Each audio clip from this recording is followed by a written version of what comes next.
지난주에 이어서 실천하는 사랑 쉽게 화를 내지 않습니다. 라는 말씀으로 준비를 했습니다. 우리 함께 고린도전서 13장 5절 같이 한번 읽어볼게요. 사랑은 시작.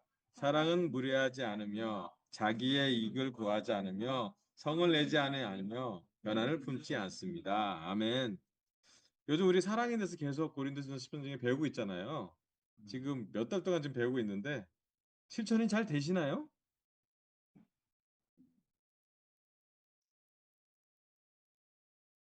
어, 어떤 피드백이 좀 왔는데 설교 듣고 나면 죄책감이 듭니다. 잘 안 되는 것 같아요. 어렵다라는 생각이 드는 사람도 있다고 합니다. 괜찮아요. 이거 사랑의 실천은 우리가 방향을 보고 하나라도 시도해 보고 경험해 보고 또 이렇게 노력해 보는 게 되게 중요한 것 같습니다. 하나님 우리에게 완벽한 사랑을 주는 것이 아니 완벽한 사랑을 하는 것이 아니라 사랑하는 것을 계속 멈추지 않고 성장하는 것을 기대하는 것 같습니다. 그래서 너무 죄책감 갖게 듣지 않으셔도 되고요. 또 반대로 너무 사랑 안 하려고 노력하시지 말고 사랑은 해야죠. 배워야죠. 그리고 이 사랑에 대한 사도 바울의 말씀이 우리 삶에 좀 소화될 수 있도록 노력해보고 접촉해보고 실천해보는 건 너무 좋은 것 같습니다. 그래서 죄책감은 느끼지 않지만 시도해보고 실천해보는 것으로 진행을 하면 좋겠습니다. 이번 주 말씀은 성을 내지 않으며라고 이제 세 번역에 써 있고요. 또 영어로 보면 it is not easily angered에서 쉽게 화를 내지 않습니다라는 말로 성경은 기록되어 있습니다. 자, 넘겨볼게요. 여기 보면 원어로 보면 이제 분노, 화. 그래서 우리나라 사전으로 보면 분개하여 몹시 성을 낸, 또 그렇게 내는 성이라고 많이 성났다 할 때 그 한자어로 성을 얘기하는 것 같은데요. 심리학적으로 정의해 보면 삶을 파괴하는 에너지, 타인에게 입히는 치명적인 폭력이라고도 표현을 합니다. 신학적인 정의로 보면 헬라어로 파록시노라는 그런 단어가 있는데요. 이 단어의 원어가 뭐냐면 날카롭게 하다, 절망하다, 쉽게 자극시키다, 휘젓다. 그 중에 저한테 좀 와닿는 말이 휘젓다라는 말이 마음을 좀 휘젓잖아요. 화가 나면 그런 것이 나왔습니다. 동사로 보면 날카롭게 만들다, 갈다, 깎다, 자극하다, 성나게 하다, 경멸하다, 분개하다 뭐 이런 뜻이 있다고 합니다. 자, 그래서 우리 스스로한테 한번 물어봤으면 좋겠어요. 요즘 여러분 잘 나지 않습니까? 언제 주로 화가 나요?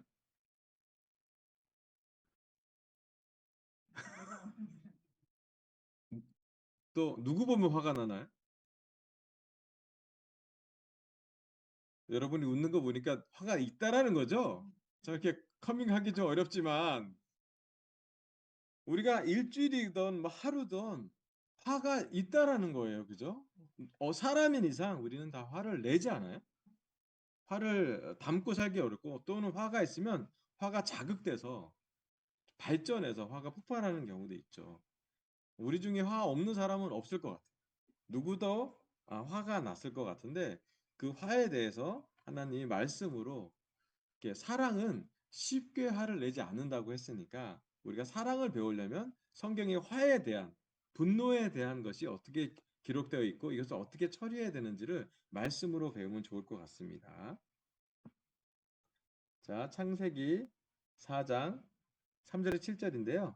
우리 같이 한번 봉독해 보도록 할게요. 3절 세월이 시작. 세월이 지난 뒤에 가인은 땅에서 거둔 곡식을 주님께 제물로 바치고 아벨은 양떼 가운데서 맛배의 기름기를 바쳤다. 주님께서 아벨과 그가 바친 제물은 반기셨으나 가인과 그가 바친 제물은 반기지 않으셨다. 그래서 가인은 몹시 화가 나서 얼굴빛이 달라졌다. 주님께서 가인에게 말씀하셨다. 어찌하여 내가 화를 내느냐? 얼굴빛이 달라지는 까닭이 무엇이냐? 내가 올바른 일을 하였다면 어찌하여 얼굴빛이 달라지느냐? 내가 올바르지 못한 일을 하였으니 죄가 너의 문에 도사리고 앉아서 너를 지배하려고 한다. 너는 그 죄를 잘 다스려야 한다. 아멘. 여기 창세기 4장 말씀에는 창세기에 나오는 가장 먼저 나오는 큰 살인 사건을 기록하고 있습니다. 형 가인이 동생 아벨에게 분모를 참지 못해서 특히 여기 나온 하나님께 바친 제물인데 하나님이 아벨의 재물은 잘 받으셨고 가인의 재물은 반기지 않으셨다라고 해요. 그때 가인은 몹시 화가 났대요. 가인은 누구한테 화가 났을까요? 네, 1차적으로는 하나님한테 화가 났습니다. 누구는 받고 누구는 안 받고 억울하잖아요. 자기의 것을 줬는데. 그런데 하나님께 화를 투영이 안 되니 어디다 투영이 됐냐면 동생한테 투영이 된 거예요. 여기서 화의 뭐랄까 화의 통로가 생깁니다. 여러분 우리 화는 우리보다 강한 사람, 권위 있는 사람, 상급자에게 내지 않습니다. 좀 신기해요. 화는 많은 경우 우리보다 약한 사람 또는 우리에게 너무 친한 사람, 내 화를 내도 좋을 사람한테 우리가 화를 내는 통로가 생긴다는 것도 볼 수가 있어요.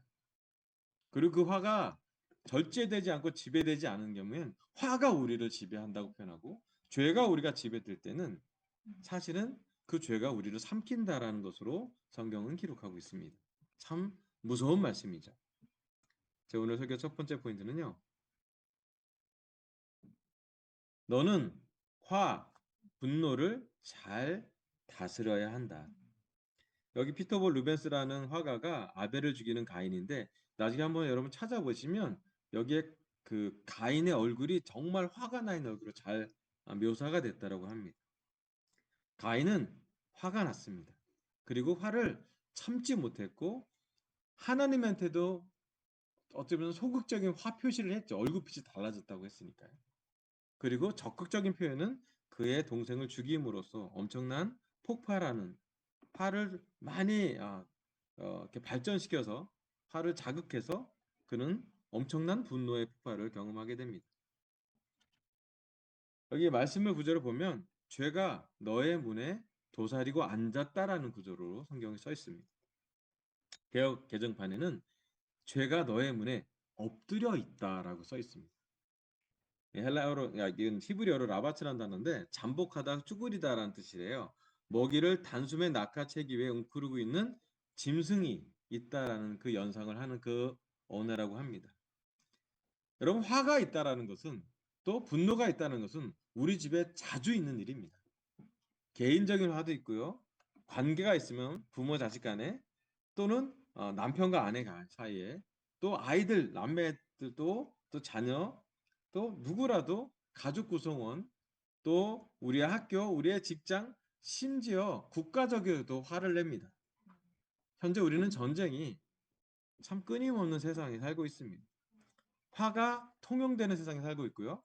분노를 표출하는 사회에 살고 있고요. 어쩌면 그때 창세기뿐만 아니라 지금 화는 더 가까이에 있는지도 모르겠어요. 사실은 신학적으로 보면 사탄이 바로 우리 집 문 앞에 있는 게 어느 통로로 슬그머니 넘어오냐면 화라는 통로를 사용할 수도 있다라는 거죠. 우리는 화가 나면 분노가 나면 그 분노를 잘 절제하거나 제어하지 못하고 반대로 분노가 우리를 삭혀버릴 정도로 그렇게 성경은 이야기하고 있습니다. 사실은 그래서 성경 말씀이 정말 리얼한 것은 뭐냐면 이렇게 화가 난 상태에서도 우리가 어떻게 대응해야 되는지를 말씀으로 기록하고 있습니다. 하나님은 이야기합니다. 구절에 이렇게 써 있어요. 죄가 내가 올바르지 못한 일을 하였으니 죄가 너의 문에 도사리고 앉아서 너를 지배하려고 한다. 첫 번째 화의 원인, 분노의 원인은 뭔가 올바르지 않은 일이 벌어진 것이.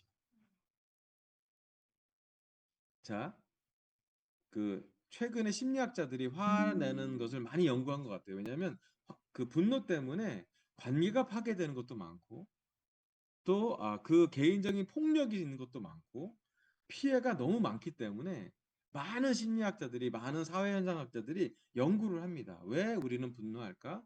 언제 분노할까? 또는 무엇이 우리에게 분노의 대상이 될까?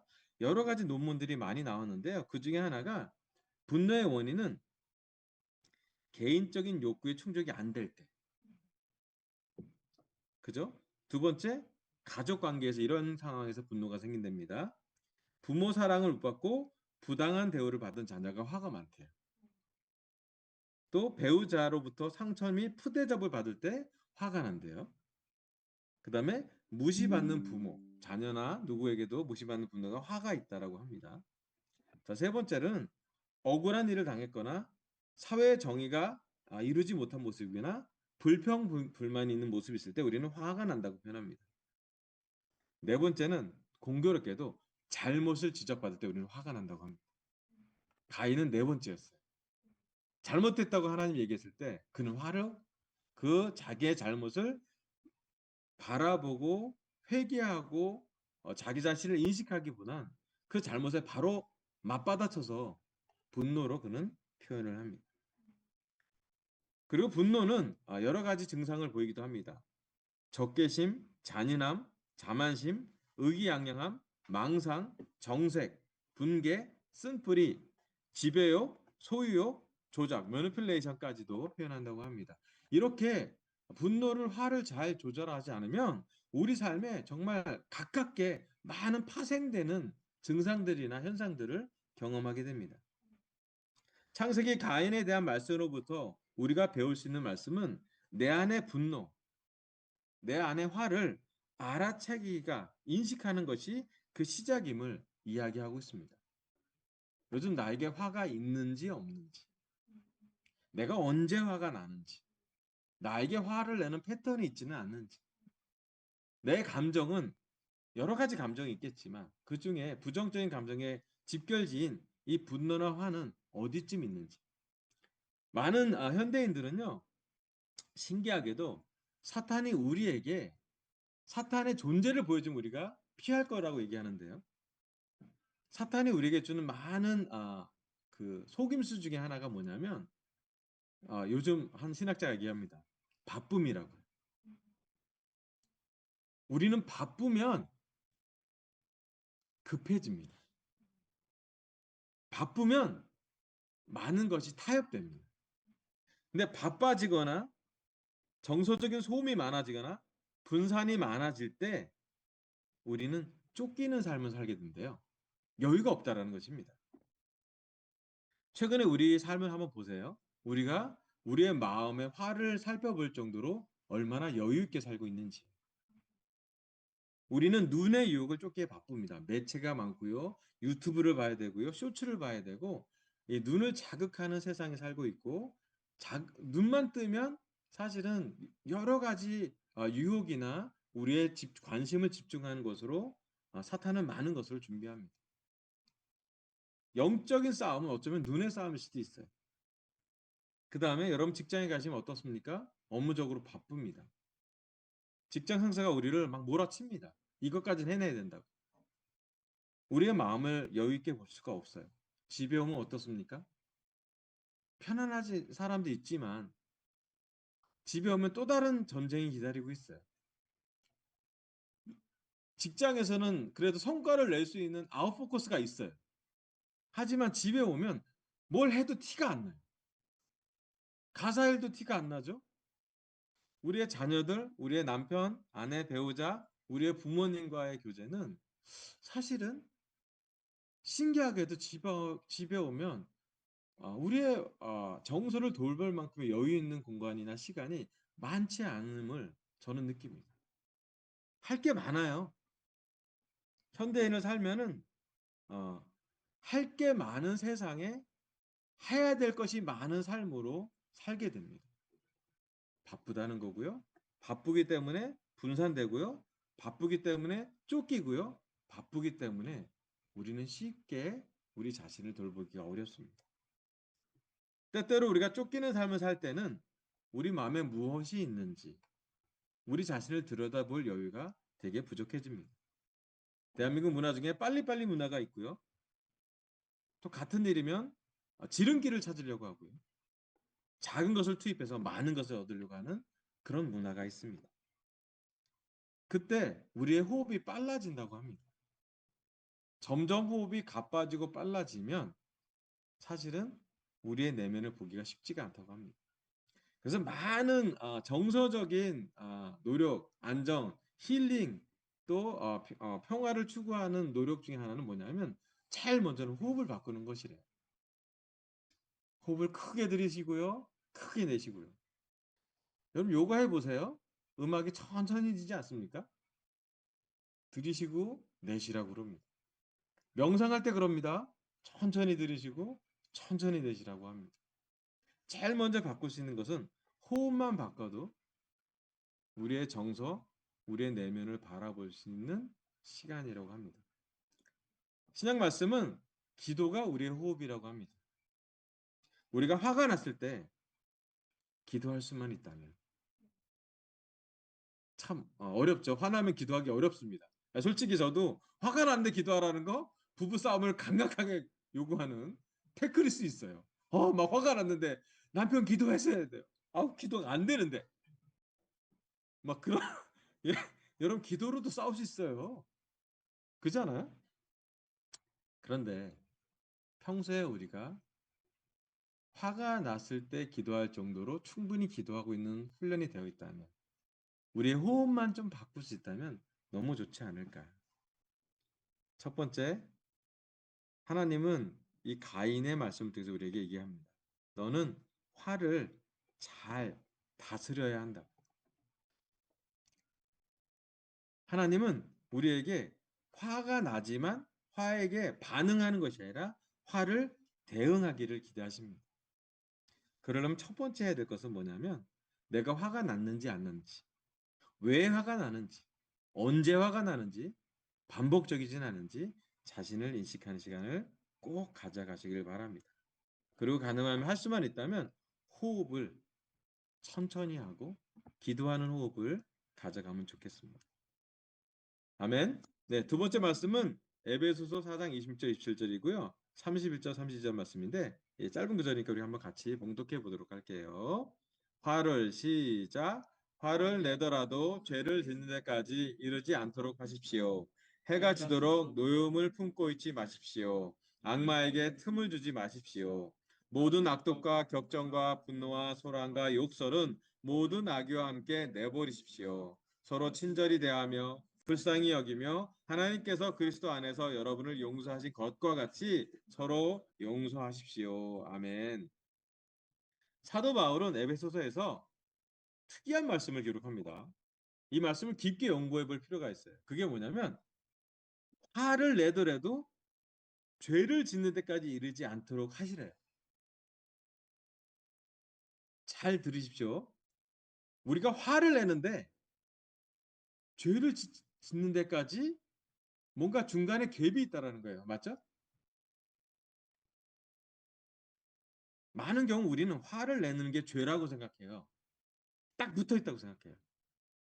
그런데 사도 바울의 영성에서는 화를 내는데 죄를 짓는 데까지는 뭔가 중간에 개입할 수 있는 게 있다라는 것이에요. 그게 시간의 차이든 정서의 차이든 뭔가의 여유가 뭔가가 중간에 개입할 수 있다라는 여지를 성경은 이야기하고 있습니다. 화가 나는데 죄를 짓지 않는 데까지 가고 플러스 해가 지도록 노여움을 품고 있지 마세요. 자, 노여움을 품지 말라는 말씀은 다음 주 말씀이에요. 원한을 품지 않는 말씀이 여기에 들어갑니다. 그건 다음 섹션이니까 그렇게 놔두고요. 오늘은 그 전 섹션. 야, 질문. 화를 내는데 죄를 짓지 이르지 않도록 할 수 있는 방법은 뭘까요?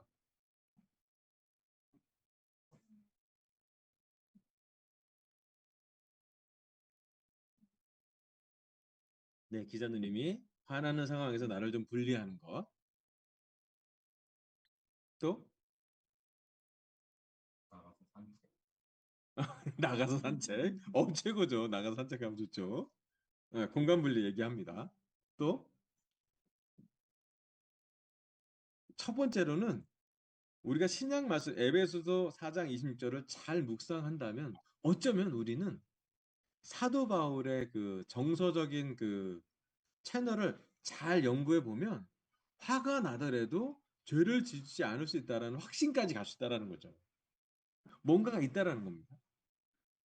그래서 이 부분을 신학적으로도 찾아보고 정서 심리학적으로 찾아보고 정신과적으로 제가 한번 많이 찾아봤어요. 몇 가지가 있습니다. 제 오늘 설교 두 번째 포인트는요. 화를 내더라도 죄를 짓지 않을 수 있습니다. 희망을 가져가죠. 내가 화를 냈는데 걸려 넘어진 가인이 될 수 있지만 화가 났는데 화를 내더라도 죄를 짓지 않을 수 있다는 희망을 가져가는 것도 훈련의 방법이라는 것이죠. 여기 보면 이제 화가 났는데 죄를 짓지 않는 모습으로 성전을 정화시키는 그리스도의 그림이 나옵니다. 예수님 화가 났어요, 분명히. 성전 정화할 때 막 화난 행동했습니다. 채찍으로 막 짐승들을 때리고요. 돈을 둘러엎는 거는 화가 안 난 상태에서 한 게 아니에요. 분명히 화가 났는데 죄는 아니었다고 성경은 기록하고 있습니다. 물론 모든 것이 의로운 분노라고 말할 수는 없지만 사실 요즘 정의롭지 않은 세상에 대해서 젊은 세대들은 대단히 분노하고 있습니다. 공적으로 분노하고 있고요. 전쟁을 반대하는 시위가 미국에서도 많이 일어나고 있습니다. 명분 없는 전쟁에 대해서 여전히 사람들은 분노하고 있죠. 그런 분노에 대해서 성경은 어떤 식으로든 어, 공의롭지 않은 것에 대한 분노는 정의로운 분노라도 정의하기도 있습니다. 하지만 대부분 우리가 가져가는 우리 일상생활의 분노는 화가 나는데 어떤 것이 대응되지 않을 때 또는 화가 나는 경로가 들어왔을 때 그 경로를 맞받아치는 화를 계속 키우는 분노가 폭발하는 경로 너무 더 강한 경로가 있는데 거기를 좀 우회할 수 있는 그런 방법이 있다면 훈련해 보라고 성경은 이야기하고 있습니다. 자, 일단 인문학적으로 분노 조절 훈련법이라고 심리학 서적이나 정신자 관련 서적은 이런 식으로 표현하는 게 있습니다. 재미나이도 이렇게 추천합니다. 분노 조절을 훈련하기 위해서 감정을 폭발하기 직전의 찰나를 장악하는 기술과 장기적인 마음 근육이 필요하답니다. 말 되게 잘하죠. 감정을 폭발하기 직전의 찰나를 장악하는 기술이 있대요. 되게 드물겠죠. 또 장기적인 마음의 근육이 필요하다고 표현합니다. 첫 번째가 6초의 골든타임을 사수하래요. 뭐라고 했냐면 분노가 치밀어 오를 때 뇌에서 아드레날린이 분비되고 감정이 정점에 이르는 시간은 단 6초래요. 이게 이제 심리학자들이 다 연구해 봤더니 한 6초 정도 걸린대요.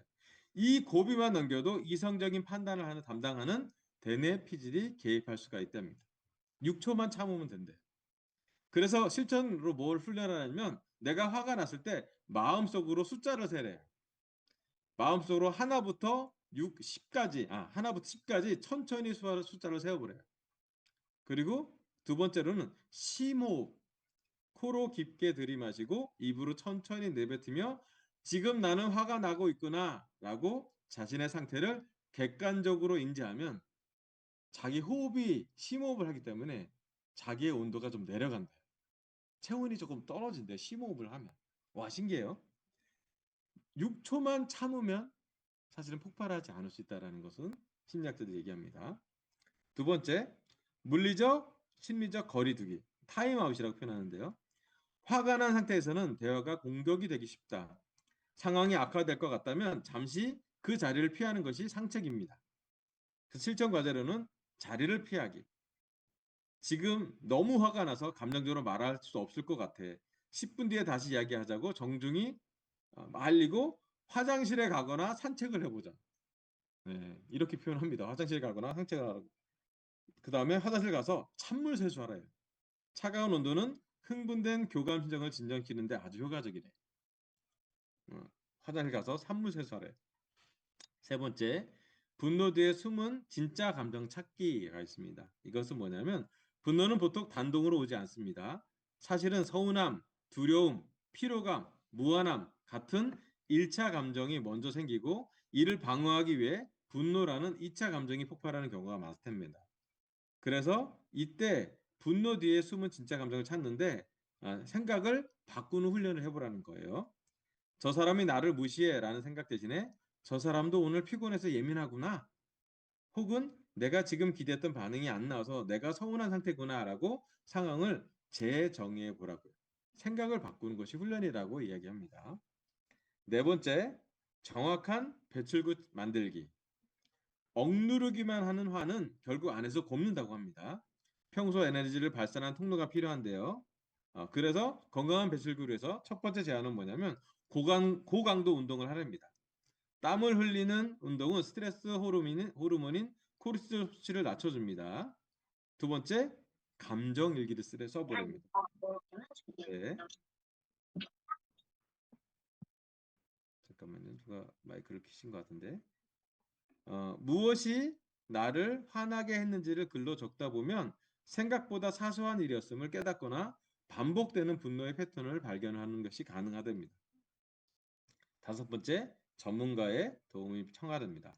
만약 분노의 빈도가 너무 작고 폭언이나 폭력으로 이어져 일상생활이 어렵다면 이는 단순한 성격 문제가 아닌 의학적 도움이 필요한 상태라고 합니다. 상담이나 약물 치료는 감정의 수위를 조절하는 데 아주 강력한 도구라고 합니다. 자, 이런 훈련법이 좀 복잡하긴 하지만 하여간 6초를 기다리거나 거리 타임아웃을 하거나 분노될 수 있는 진짜 감정도 찾아보고 배출구도 만들고 전문가의 도움도 찾을 수 있는데요. 저는 또 다른 하나의 더 제안을 하고 싶어요. 이건 뭐냐면 영적으로 분노를 극복하는 방법을 훈련해야 된다 생각이 드는데 저는 제 설교 노트에 오랜 동안 묵상한 게 이런 거예요. 제가 화났을 때 실제로 임상해 본 것도 있었고요. 제가 영적으로 분노를 극복할 때 먼저 해야 될 건 뭐냐면 기도하고 있는 사람 화가 좀 덜 난다는 거예요.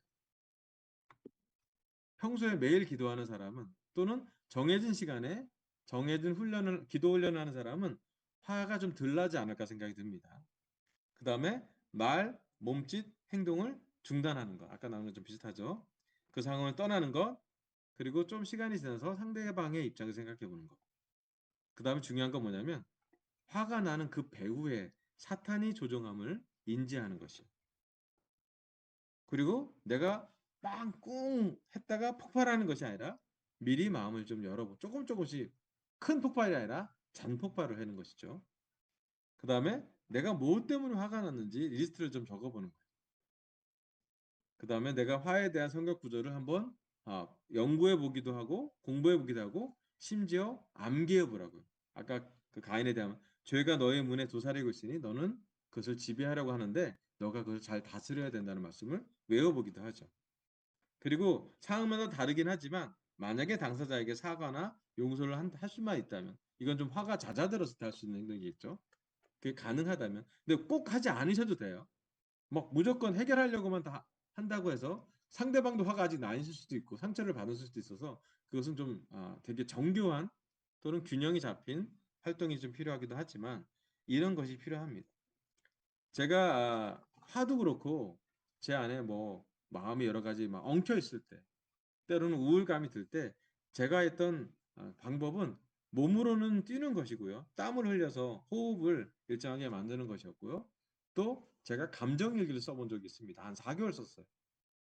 그때 그 감정 일기는 신기하게도 제가 언제 힘들어지고 뭐 때문에 다운됐고 뭐 때문에 화가 났고 저는 또 목사니까 화내면 안 되잖아요. 뭐가 나를 억압하는지 그리고 억압과 내가 이것을 어떻게 표현해 이걸 어떻게 풀어지? 뭐 이런 것을 막 고민을 적어놓은 기억이 나는데 고민에 대한 해결은 나중 문제지만 내 고민을 적어놓은 것만으로도 저한테는 조금이나마 배출구가 됐던 것 같아요. 오늘 이 말씀은 우리 삶에 실천할 때 깨달을 수 있습니다. 여러분 우리 분노를 조절할 수 있다라는 희망을 갖고 우리의 내면의 영적인 근육 또 내면의 감정적인 정서적인 근육을 키웠으면 좋겠습니다. 제가 한 가지 배운 것은 특히 우리 김윤왕제한테 많이 배우는 건데 훈련은 힘들어야 되는 것입니다. 네, 맞아요. 힘들어야 운동한 겁니다. 근육통이 있어야 근육이 성장한다고 합니다. 분노 조절은 하루아침에 쉽게 착하게 나이스하게 되는 것이 아니에요. 우리 삶의 여러 가지 어려운 상황에서도 가족이나 소중한 관계를 지킬 수 있도록 우리 자신을 잘 쳐서 복종시키면 좋겠습니다. 영적으로 또 정서적으로 분노를 극복하는 훈련을 또 그런 기도를 그런 묵상을 그런 자기인식을 시작해 보면 참 좋겠습니다. 자, 설교 마무리할게요. 실천하는 사랑 쉽게 화를 내지 않습니다. 너는 분노를 잘 다스려야 합니다고 하나님이 말씀하십니다. 오늘 내 안에 있는 분노에 대해서 깊게 묵상하고 인식하기를 바랍니다. 두 번째, 화를 내더라도 죄를 짓지 않을 수 있습니다. 아까 그 6가지, 5가지 방법도 있고 또 영적인 방법도 있는데 중요한 건 정서적으로, 영적으로 우리 훈련을 실천해 보길 바라고 또 물론 화를 안 낼 수도 없겠지만 화가 나더라도 우리가 영적인 훈련을 멈추지 않고 정서적인 근육을 키울 수 있도록 노력해 보길 바라면서 설교를 마치겠습니다. 감사합니다.